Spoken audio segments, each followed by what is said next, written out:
Hey there, welcome back. Episode 21.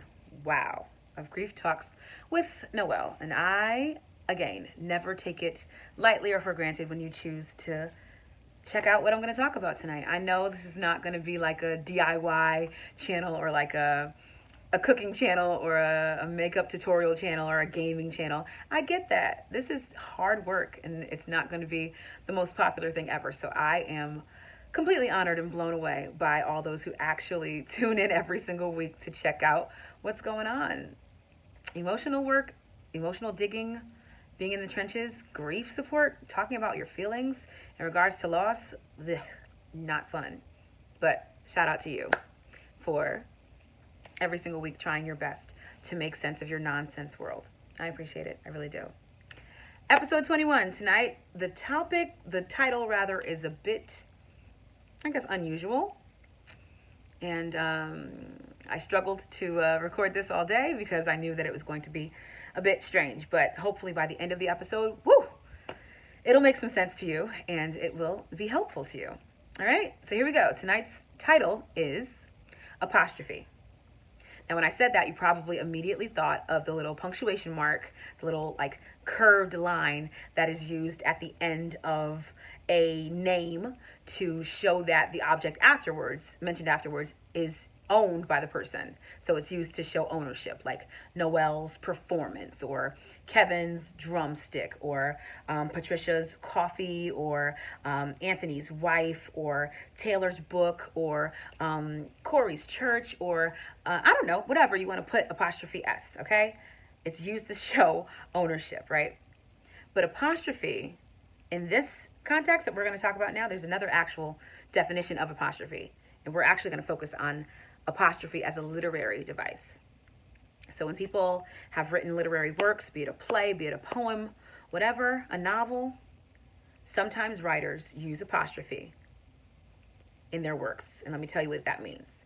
Apostrophe in literature is an address or a group of words that are spoken to a person that is not present and or is unable to respond, or to an inanimate object. So it's an address. You're talking to someone that can't answer you. The function of apostrophe in literature is that the speaker, the person that's talking, be it the character in the play, be it the speaker in the poem, be it the narrator of whatever, the reason they use it is because they're trying to sort through the nature of their emotions as they're speaking. So their emotions are in chaos. And so they're addressing someone that's not even there, maybe even someone who's passed away, in an attempt to try to sort through their emotions and get some form of normalcy. Make something out of nothing. Like they're trying to just really make sense of their nonsense world. Good Lord, isn't that what we're all trying to do? Trying to make sense of this nonsense world. So as we do that, I fully condone the use of apostrophe. I fully condone having periodic, short conversations, if you will, with your fallen loved one. Now, I don't mean that in a spooky way. And I've been so, concerned all day about how people are going to interpret this. I'm not saying like, you're turning into a medium or anything like that. I'm not saying that. Like no Ouija boards, none of that. Just simply, I'm trying to figure out life. And the person that I would normally talk to, person I would normally lean on for guidance, is not here anymore. So as I try to figure it out myself, as I try to sort through it, I'm going to address, Daddy, I don't know what to do. Daddy, I'm feeling so lost. I'm feeling so confused. And I listen for his voice, not in a weird way, but in that I know him so well. If I could, if heaven had a phone line, if I could call him in heaven, I try to imagine what he would say to the things that I say to him.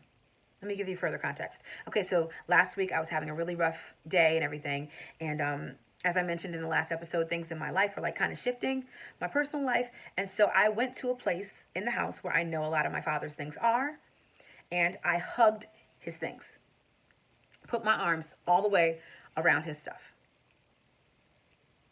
And then I started talking to him, not in a weird way, in a way just like apostrophe is used in literary terms as a literary device to help me sort through what I was feeling. So I started saying, Daddy, I really wish you were here. You would be so proud. You'd be so excited. Like everything's going, Mommy and I were doing all right. We're trying our best to crawl through this. Just things that I'm just talking through my thoughts. Apostrophe. That's the function. That's the purpose. It's the same kind of concept of people, when people go to the cemetery and just talk to the gravesite. Can a loved one hear them? No. They're talking through their feelings, trying to make sense of this nonsense world. You're not crazy for doing this. And I'm not talking about doing it every single day. If you feel like you need to do it every single day, then you might need to talk to someone who's professional, and that's okay. There's no shame in seeking therapy. None.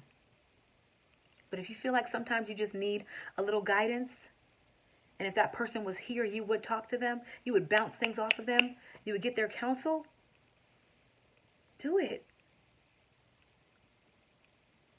Talk to them.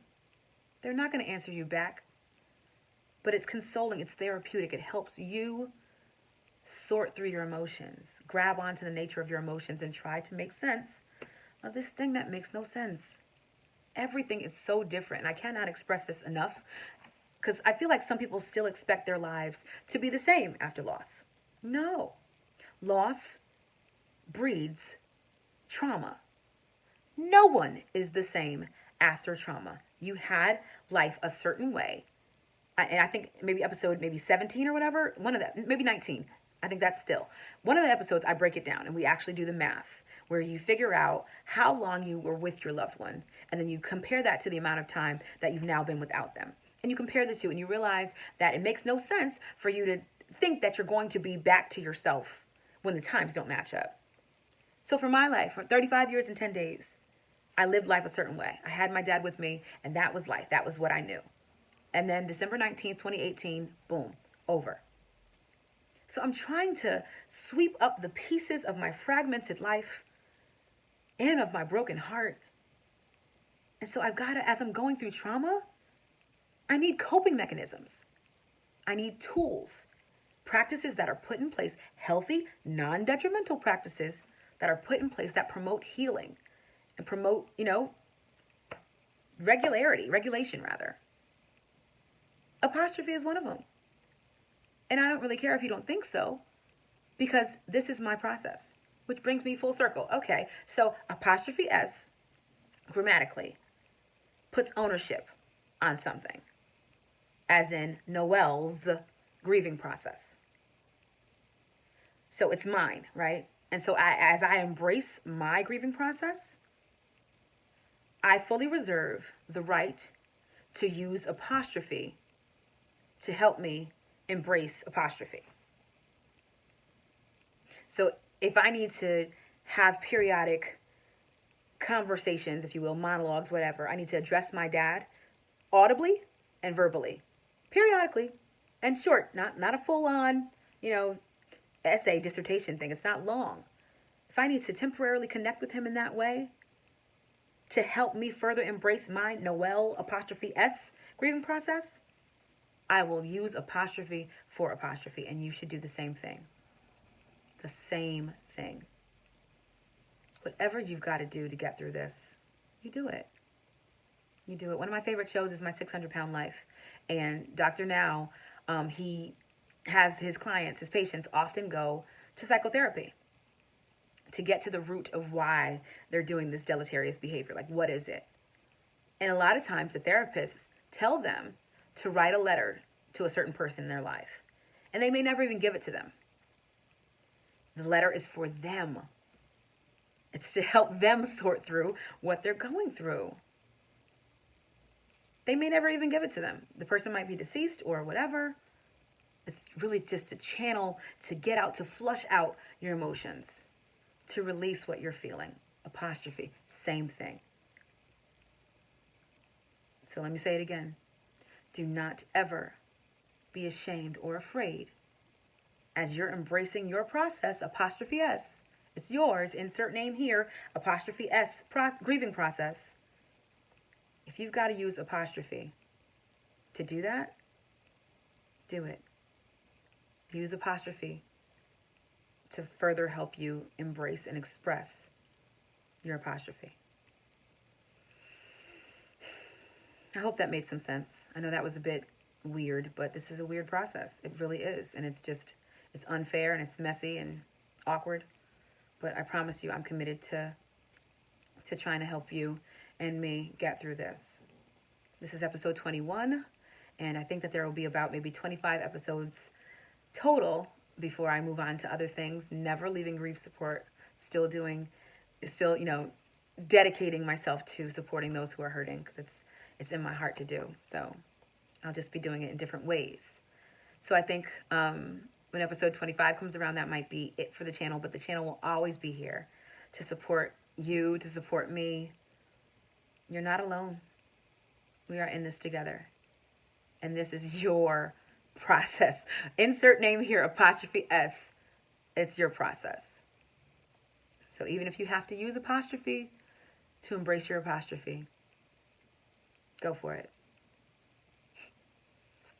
All right, that's all I got tonight. Episode 21 is a wrap. Call it Saran. I'll be back next week, and we'll talk more about things. And as always, let's keep talking. Bye.